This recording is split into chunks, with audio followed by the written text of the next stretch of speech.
panaw gilubong, pero padayon lang gihapon bisan pagdili sayon. Dari sa ato ang paglubog kaahon na tapuhon, ayura o kalimot nga naatay Panginoon. New normal, di na gyud di normal, kay naay sakit karon nga wala pagitambal. Ni abot og libo-libo ang mga natakdan, libo-libo pud kataw nga sige gilaan tiyan. Kay wala pa may trabaho, way ikasuldo ang amo, dunggangan pa sa mga ning taasay nga mga presyo. Maong si mama og papapugos mangitag bugasa nga ning kahita nga aron pamilya maluwas. Pugos gawas suway ikyas bisan lisod makatahas atong oras, kay gaagas di pwede magkalas-kalas padung baktas ulit baktas dunog sa dalan nga taas pang pamugas likay buntas bahalag sudan kay ganas. Yung pamalikas di ni malas kita lang magantos, kay ang palibot kay abuso maong ni balos. Murag taw sa pagkabata kay trato sige glatos, maong likuna ang pag-ampog bisan pag walay unos.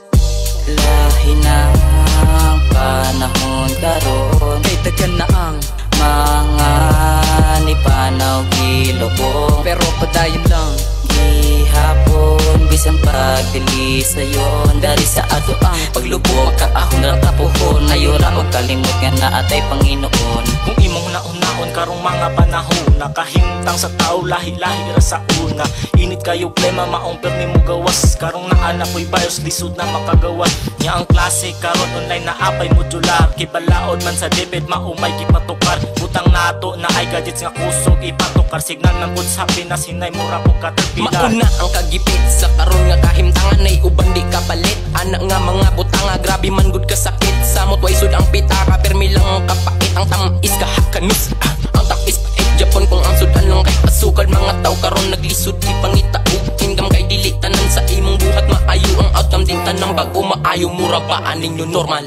Lahi na ang panahon karon, kay daghan na ang mga ni panaw gilubong, pero padayon lang gihapon bisan pagdili sayon. Dari sa ato ang paglubog kaahon na tapuhon, ayura o kalimot nga naatay Panginoon. Kini ang bagong normal gipahayag sa gobyerno, dakitay magpatuo aron dili mapirwisyo. Kitay magtuman aron dili kita matakdan, kay kitay matungnan sa sakit lisod na tambalan. Sa igsuon magtuman kita sa tanan, para laman pud ni sa ato ang kaayuan. Di ta magpagahig ulo sa atong gobyerno, kitay musunod sa protocol nga gipang bisto. Kitay mo tuo kay lisod na magpaayo, di pagpagahig ulo di kaganahan maabo. Kita magamping sa tanon, di ka magabaan sa sakit nga kitay na kahinungdan. Kitang magtinabangay nining problema, unta kini mawala araw di na mamoblema. Kitay mong tabang sa Pangulo, kitay magampo sa Ginoo.